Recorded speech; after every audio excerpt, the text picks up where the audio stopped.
to Creating Worship That Inspires.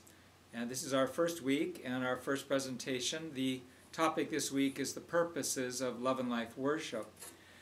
In 1995, True Father said at Belvedere, you have to hold worship gatherings in an earnest manner.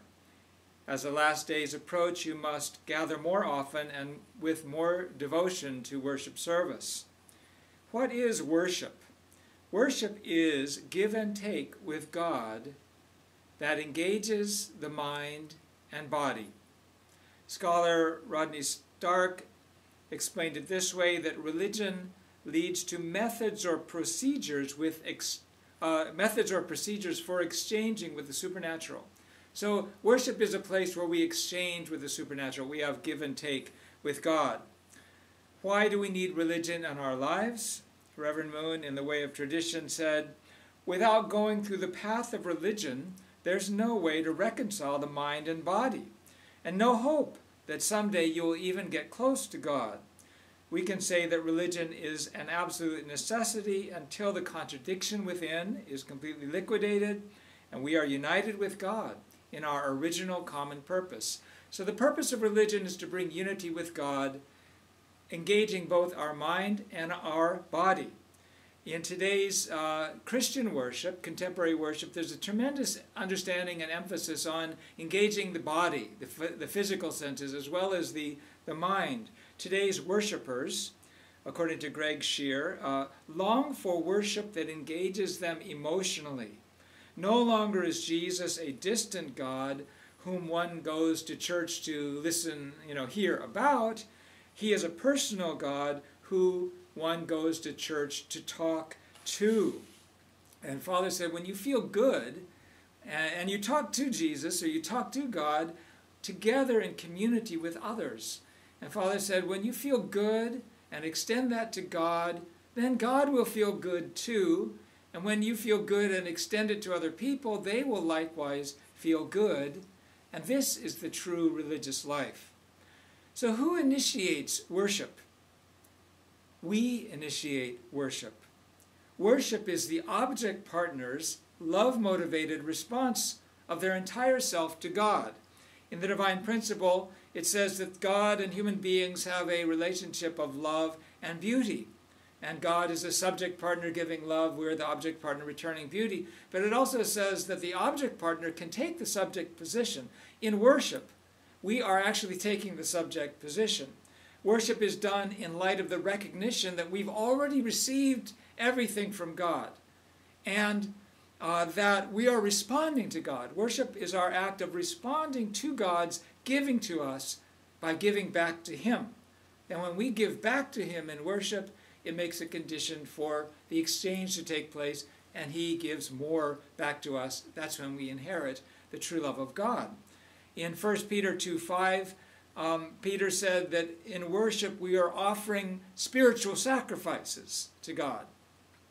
And Father said, give your utmost and sacrifice yourself. Yourself is the ultimate thing you can sacrifice. So who is worship for? It's not for us, it's for God. Too often we possess, and this is from Tom Kreuter, Worship Leader's Handbook, too often we possess the selfish, what's in it for me mentality, instead of simply worshiping our God because He is worthy and desires fellowship with us. Our feelings are not the main issue. They are a side issue. The main concern is that we have come to honor our King. So the main point in worship, and this is the job of the worship leader and the worship team, is to get the people's focus off of themselves or their circumstances and onto God.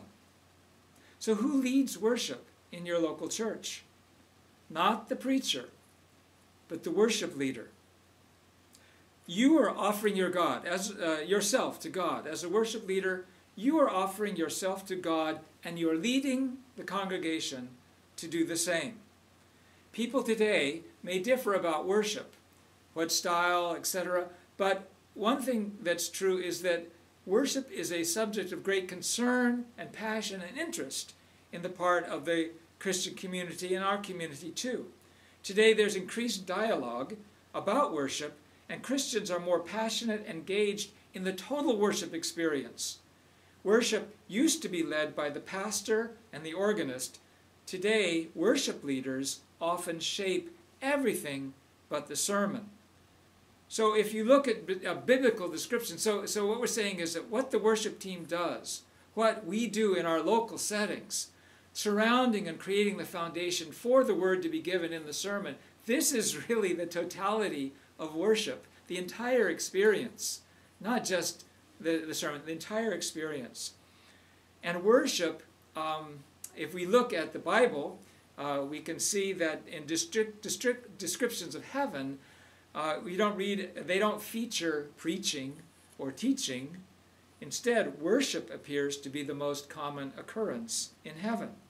So in our services, the main event should not be focused on preaching, but on worshiping God. And this is from the Worship Leader's Handbook. So who leads worship in your local church? You do. But who is the central figure? The senior pastor. The senior pastor gives the sermon, and all worship teams, in every book I've read on worship, have one purpose: to submit to the senior pastor and create an atmosphere that enables people to receive God through his or her message. This can be seen as the foundation of substance, with the preacher as Abel and the worship leader as Cain, or the preacher as Jesus and the worship leader as John the Baptist.